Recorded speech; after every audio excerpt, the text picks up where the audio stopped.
Hello students, welcome to today's video lesson. Today, we shall discuss the story The Tiger King by Kalki. This is a satire on the conducts of people in power and is also ironical in its treatment of various other topics. Before we go into the details of the story, let us familiarize ourselves with Kalki or Ramaswamy Iyer Krishnamurthy. Born in 1899, he was an Indian writer, journalist, poet, critic, and Indian independence activist. He has written over 120 short stories, 10 novellas, 5 novels, 3 historical romances, and several editorial and political pieces. Kalki was also a film and music critic who wrote under the pseudonym Karnatakam. Some of his noted works include Mohini Thivu and Poiman Kadaru in Tamil and Tharkolai Sushila M.A.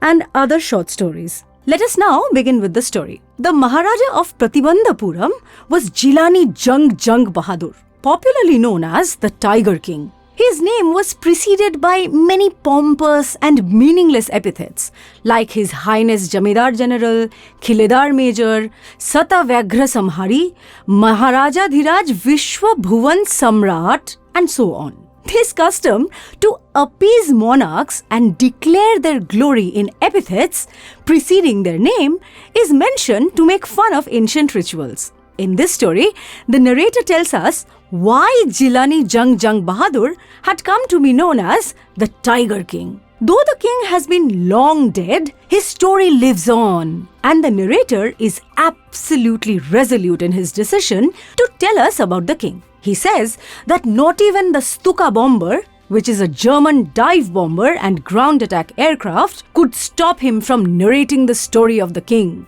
The manner of the king's death was anticlimactic, though ironical. How and why? We shall find out soon.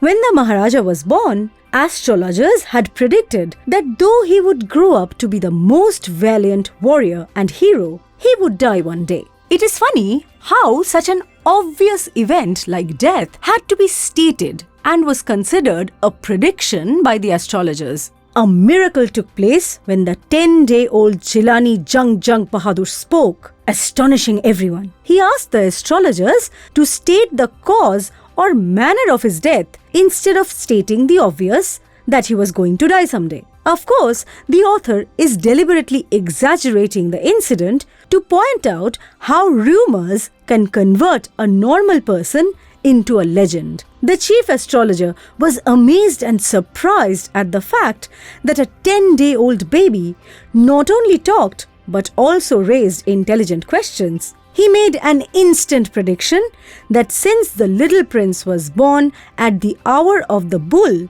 and the bull and tiger were enemies, therefore a tiger would be the cause of his death. The author tells us that the king reigned in the British colonial era. The crown prince was brought up following an English lifestyle, where he ate English food, was tutored by an Englishman, watched English films, and also had an English nanny. Thus, he grew up heavily influenced by English ways and customs, just like the other princes of the rest of the country. At the age of 20, when he was crowned as the king, the old prediction of him being killed by a tiger was once again doing the rounds. He reasoned that it was okay to kill any animal, even a cow, in self-defense. The forests of Pratibandhapuram had tigers in them, and he killed his first tiger in a tiger hunt. He was thrilled at his first kill and called for the state astrologer to show him the body of the tiger. He asked the astrologer what he thought of it. Notice the pride in the king's mannerism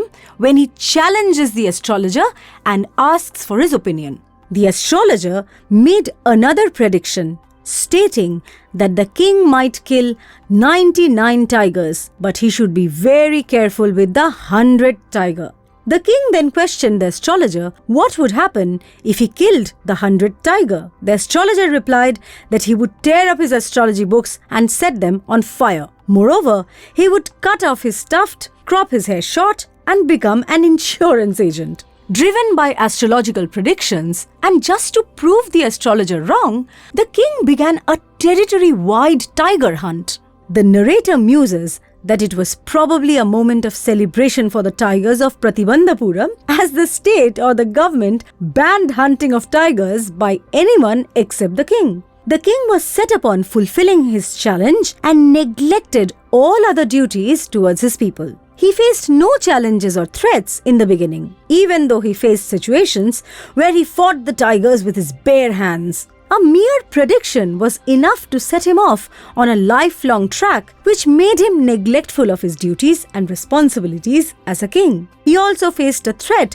of losing his throne to the British. A high-ranking British officer who was fond of tiger hunting visited Pratibandhapuram. He was even fonder of being photographed with the tigers he had shot. Tiger hunting was considered a royal sport in ancient India. It was begun by the Mughal ruler Akbar and was followed by the British officers who ruled India. These hunted tigers were considered prized trophies which earned these kings and officials power and prestige. Thus, it was a mad scramble for power and prestige. The Maharaja, however, refused to grant permission for the hunt. He said he would gladly allow them to go for a boar hunt or a mouse hunt or even a mosquito hunt. He even refused to let the officer be photographed with the body of the dead tiger, which the Maharaja himself might kill. The Maharaja was afraid that other British officers might see this as an example and want to hunt tigers in Pratibandhapuram.